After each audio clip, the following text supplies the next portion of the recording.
Wes from NewFrame here. I think we've all been in the situation where your friends aren't being as supportive as you'd like them to be. Where it seems like they're just kind of passing you aside and they almost act like they don't want to give you the time of day. And most times they don't have any ill intent, but certainly they don't know what to say. I think we've all heard the saying, I hope you feel better, or I hope you get well soon. And this shows how much people don't understand chronic pain and chronic illness. And as we know, you can certainly do things to significantly help your pain. However, chronic illness doesn't just go away, despite what that snake oil salesman might be telling you. Unfortunately, this stems from a lack of understanding, because most of the time, our friends aren't trying to be facetious. They just don't understand. I would argue most people want to connect, but just simply don't know how. And I would say it's our responsibility to try to help them. So during today's video, we're going to go over a few techniques to start connecting with our friends and family a little bit better. To do this effectively, we need to understand their viewpoint. How much do they already understand about chronic pain and chronic illness? How do they think it works? Unfortunately, other people can't feel your pain no matter how hard they try. It's physically impossible. And this is one of the main struggles for people not understanding how you feel. It'd be nice to give your pain away for a day so people could realize what it's like living a day in your shoes. However, I don't think that technology exists yet. People also don't fully understand your other struggles, like the fatigue, the unrelenting achiness, the brain fog, etc. And all this will sound very foreign to those who don't suffer from chronic illness.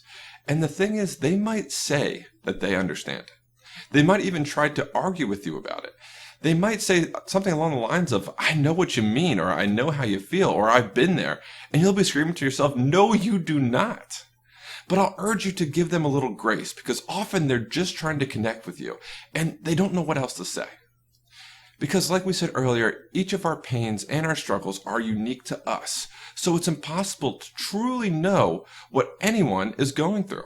You might be thinking to yourself, Wes, who needs friends? I'm an introvert.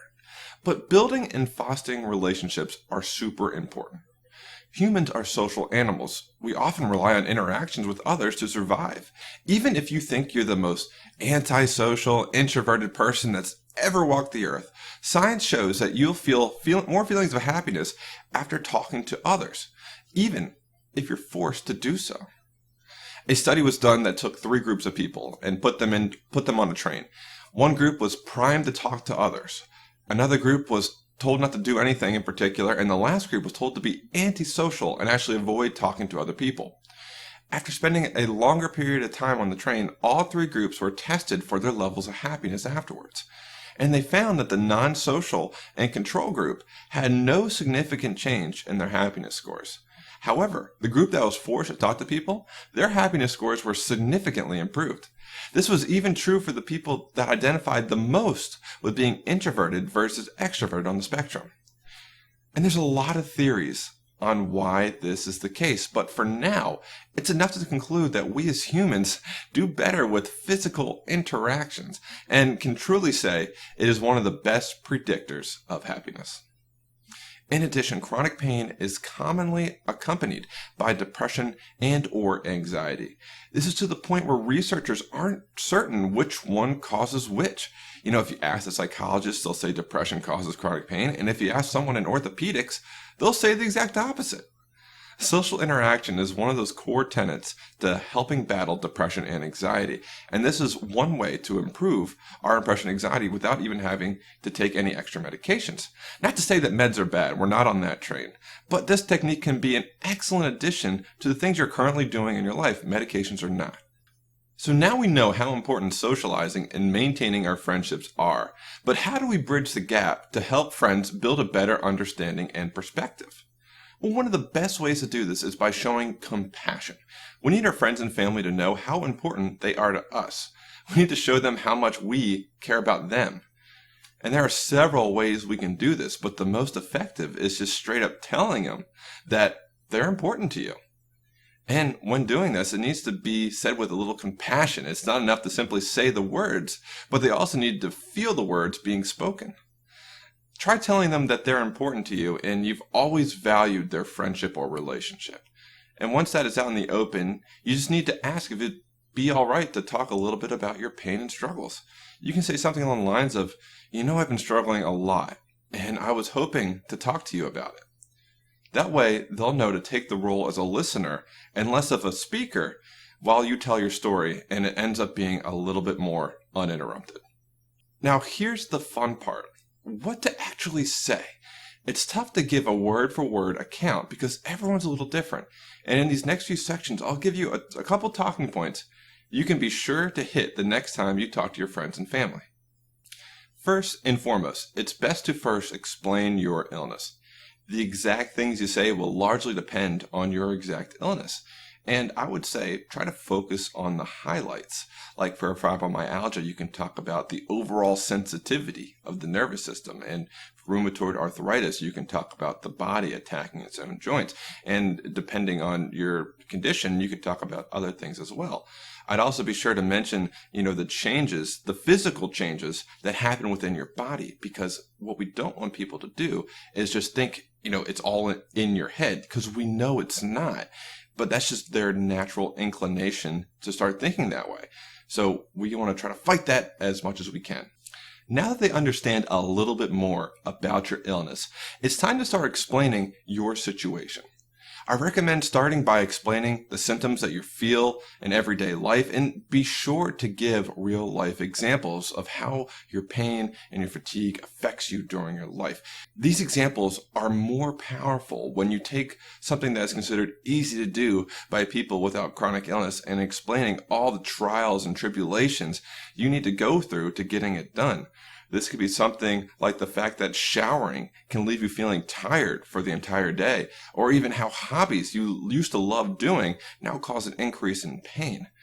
Overall, the goal of this is just to try to have the person take a little walk in your shoes and give them a little perspective on your situation.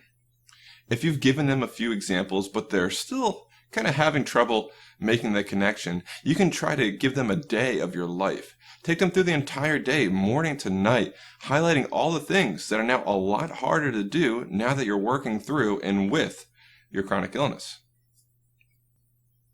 Another thing you want to make sure you do when talking to friends and family is to make sure you ask for help. This could be a tough one for a lot of people because oftentimes we simply don't know what to ask for, or our pride gets in the way. But ways you can do this and ask for help could be as simple as just being open up for a chat from time to time, or having them keep inviting you to those events even if you have to cancel, or if they're a close friend, seeing if they'd be open to maybe helping you with some tasks around the house. And finally, the last thing you want to mention when talking to your friends and family is all the things you've been working on to help improve your life and your pain. This shows to your friends that you're trying to live a more proactive and fruitful life. This is mentioned to ward people's inclinations to just thinking that you're being lazy, which if you're watching this video, we know that you aren't. Feel free to mention this video or any learning materials NewFrame offers. Now that we mentioned all the topics to cover when talking to your friends and family, there are a few things to keep in mind. One thing is to do all of this with love. This stuff is hard to understand for people without chronic illness, and they may be trying to understand, but simply can't. Remember, they're your friends. You gotta give love to get love. Also, don't try to get defensive during your chat. Your friends, despite their best intentions, are gonna say some things that will irk you. Things like, I understand what you're going through, or why don't you just go see a doctor? Like you haven't thought of that one. But take this all with a grain of salt, because they're usually just trying to connect with you and help out a bit. What you don't want to do is have them feeling bad after leaving the conversation, because that kind of defeats the whole point of trying to connect with them in the first place. And finally, and most importantly, you want to make sure to distill empathy. Empathy can be one of those hard things to understand, so I'll give a definition based off of the work I read from Dr. Brene Brown, a professor out of Houston University. Empathy can be thought of connecting with another person in feelings and letting them know that they're not alone in their struggle. This can almost be thought as getting in the trenches with them and being with them as they work through their difficult situations. It's not something special you say or a one-liner you throw out there. It's more of the act of joining someone in their pain experience. And as you can probably tell, this takes some significant effort. It's not easy, but being empathetic is one of the best ways of truly connecting with someone. And just like love, it's something you need to give to be able to receive in return. Now that we've gone over all that information, you may be thinking to yourself, Wes, that's great, but I don't have anyone to talk to. And sometimes it's not a matter of how to talk to people, but finding the people themselves. What we found is that it's much harder to find new friends than connecting with old friends. That's why we recommend maximizing your old relationships versus going out on the hunt for new ones. You know how sometimes you move on from different situations in life, almost like if you moved or changed jobs, and you and your friends just kind of drift apart? There wasn't necessarily a burning of any bridges, but it's just a natural kind of distancing that kind of happens. Well, what we recommend is sending a message to those old acquaintances and just see how they're doing. This might seem a little awkward on the surface, like I should just randomly reach out to people I haven't seen or talked to in years. And yes, you absolutely should. And luckily, there's a way to do this that's natural and without seeming super awkward. The secret is through utilizing birthdays. Who doesn't like receiving a happy birthday message? I know I do. And luckily, most of us have a Facebook account which will tell us the birthdays of our acquaintances. So here's what you do. You just create a list of friends you want to reconnect with. You find their birthdays through Facebook or some other means. Load them in a planner, and when their birthday comes up, send them a message saying happy birthday and ask them how they've been. Before you know it, you'll be setting the stage for more fruitful relationships and start having a lot more conversations than you would normally have. And one of the final things we're going to cover in today's video is what to do if things don't work out with a particular relationship. If you try all the things we listed and they still don't improve, I say try a little bit more. And after, I'd say, maybe 3 attempts, it's not getting any better, then slowly distance yourself away from that person. It doesn't mean there has to be a drastic blow up of emotions, although in a lot of situations that would probably make you feel good. But it's just a slow distancing that we're going after. This way, there's no burnt bridges, and there may be a time where you can reconnect when the person's in a little bit better of a place. It's often not the fault of the person in pain that causes the disconnection. It's often the friend not offering the support. So you only have so much energy. Don't waste it on the people that aren't interested in spending time or talking with you. So in conclusion, we've discovered a few ways to maximize your friendships and help your friends better understand and connect with you. If you want to learn more ways to connect with people around you and help your pain in the process, be sure to check out www.newframeyourpain.com for more information. But that's all for now. Take care.